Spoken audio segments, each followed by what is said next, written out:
আসসালামু আলাইকুম। তো আজকে মাঠ দেখাবো, আমাদের পেঁয়াজের মাঠ। আজকে তো পেঁয়াজের মাঠে যাচ্ছি। তো আমাদের পেঁয়াজের মাঠটা বাসা থেকে অনেক দূরে, আর এখন যাচ্ছে নদীর পাড়ে। নদীর এখান থেকে হচ্ছে নৌকা পার হতে হবে। নৌকা পার হয়ে তারপরে ওই পার হচ্ছে আমাদের পেঁয়াজের মাঠটা। সম্পূর্ণ ভিডিওটা দেখবেন, দেখলে বুঝতে পারবেন যে পেঁয়াজ চাষ করা অনেক পরিশ্রমের কাজ। দেখেন এবারও অনেক পেঁয়াজ আছে, যে মাঠে পেঁয়াজ, বেগুন সব কিছুই আছে। তাই যে রাস্তা দিয়ে যাবো এখন নৌকার ওখানে। পরিবেশটা অনেক সুন্দর, তো ভিডিওটা সবাই সম্পূর্ণ দেখবেন। তো এই সাইডে যে বালু গাড়িটা দেখতেছেন, তো এটা সম্পূর্ণ হচ্ছে গাং থেকে ডিজার দিয়ে কাটছে, যার কারণে ব্যাপক হারে হচ্ছে নদী ভাঙন হয়েছে এবং মানুষের বিঘা বিঘা জমি হচ্ছে ভেঙে গেছে। তো এটা হচ্ছে রাজনীতিবিদ রাগ করছিল এটা অনেক। তো এখন যেহেতু সরকার পাল্টাইছে, তো এটা এখন কাটা হচ্ছে বন্ধ আছে। দেখেন কি পরিমাণে বালু কাটছে। তো আপনার নদী ভাঙনটা দেখলে অবাক হয়ে যাবেন যে প্রতি বছর কী পরিমাণে নদী ভাঙতেছে। এই বালু কাটার কারণে অনেক মানুষ হচ্ছে নিঃস্ব হয়ে গেছে এই জমি ভাঙার কারণে। আসলে বিষয়টা অনেক দুঃখজনক, কারণ একটা কৃষক পরিবার হচ্ছে নির্ভর করে জমির উপরে। তো যখন তাদের সেই চাষের জমিটুকু ভেঙে যায়, তখন তার আর কিছু বিষয় সম্বল থাকে না। তো দেখেন কি পরিমাণ বালু কাটছে। তো এইটাই হচ্ছে আমাদের নদী। তো দেখেন এই পারেও পেঁয়াজ, আরও আমরা যাবো নদীর ওই পারে। তো ওই পারেও পেঁয়াজ, আমাদের মাঠটা ওই পারে।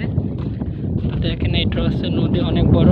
তো এই নদীটা হচ্ছে পদ্মা নদীর সাথে মিলিত হয়েছে। এটা মাঝখানে একটা চর, তো ওখানে আছে মাঠগাছ চাষ করা। নদীটা অনেক সুন্দর দেখতে, পানিটা এখন নীল হয়ে গেছে। বর্ষার সময় এটা পরিপূর্ণ সম্পূর্ণ থাকে, তো এখন শুকায় যাচ্ছে। তো এটাই দেখেন নদীটা অনেক বড়। তো এইখান থেকে এখন নৌকায় উঠবো। নৌকায় উঠে হচ্ছে ওই পার যাবো, নৌকা।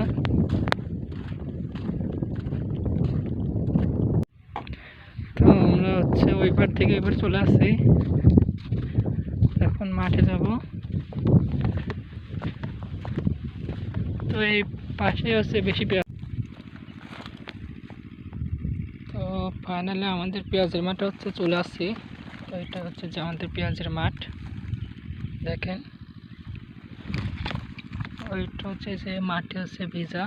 এর মেন কারণ হচ্ছে আমরা 3 দিন আগে মাঠটা হচ্ছে ভিজা দিয়েছি, মাটি শুকিয়ে গেছিলো।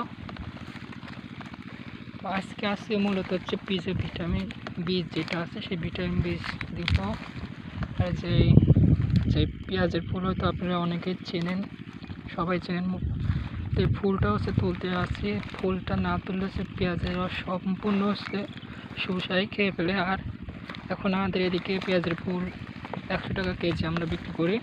তো আস্তে আস্তে যখন পেঁয়াজ এখন কম, এর জন্য একটু দামটা বেশি। তো যখন হচ্ছে পেঁয়াজের ফুলটা বেশি হবে, তখন আস্তে আস্তে 80, 90, 70, 10 টাকা পর্যন্ত চলে আসে দাম। যেহেতু এখন কম, এর জন্য দামটা একটু বেশি, 100 টাকা করে এখান থেকে ব্যাপারীরা পাইকারি কিনতেছে। তো ফুলটা তুলতে আসছে, আর এই যে পেঁয়াজের ভিটামিন দিব। মোটামুটি পেঁয়াজটা ভালোই হয়েছে। তো পেঁয়াজের দাম কমে যাচ্ছে অনেকটাই। তো অনেকে হচ্ছে ভাবতে পারেন যে ভাই নদী পার হয়ে পেঁয়াজটা নিয়ে যাবেন কিভাবে তোলার শেষে।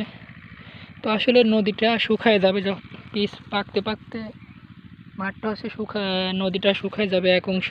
তো বিন্দু হচ্ছে ট্রলি, ডিজার ট্রলি আসবে, আরও এগুলোতে করে পেঁয়াজ আমরা নিয়ে যাই। নদী যেহেতু শুকায় যায়, তো তখন ওখান থেকে গাড়ি চলাচলই করতে পারে, সেগুলো করে আমরা এখান থেকে বস্তায় করে হচ্ছে নিয়ে যাই। তো দেখেন এখানে সম্পূর্ণটাই পেঁয়াজ। এটা হচ্ছে পাবনা সুজনগর। তো পাবনা সুজনগর সবচেয়ে বেশি পেঁয়াজ ওঠে। তো এখান থেকে পেঁয়াজ ব্যাপারীরা ঢাকা, কারণ বাজার, গুলিস্তান, মিরপুর সব জায়গায় পিস সাপ্লাই হয়। এখান থেকে হচ্ছে পেঁয়াজগুলোর হচ্ছে কয় নিয়ে যায়। তো সবচেয়ে বেশি পেঁয়াজ সুজনগরে ওঠে। তো এখান থেকে সারা বাংলাদেশে পেঁয়াজ সাপ্লাই হয়। তো এখনও তোলা, এখন প্রায় 1 মাসের মতন দিয়ে আছে। সম্পূর্ণ মাঠটাই বেশিরভাগ অংশই পেঁয়াজ লাগাইছে। দেখেন এই যে পেঁয়াজ, তবে এই পেঁয়াজের মোটামুটি দেখেন এক একটা করে 3টা করে 4টা 5টা কতগুলো করে একটা করে, বেশিরভাগই 3টা করে পেঁয়াজ হয়েছে। এই পেঁয়াজটা হচ্ছে মূলত হালি পেঁয়াজ বলে, তো এটার হচ্ছে বেশিরভাগ 3টা করেই হয়। তো আজকের ভিডিওটা এই পর্যন্তই। ভিডিওটা ভালো লাগলে অবশ্যই শেয়ার করে দেবেন, একটা লাইক করবেন, আর আমার পেজটা অবশ্যই সবাই ফলো করবেন। আজকে ভিডিওটা এই পর্যন্তই।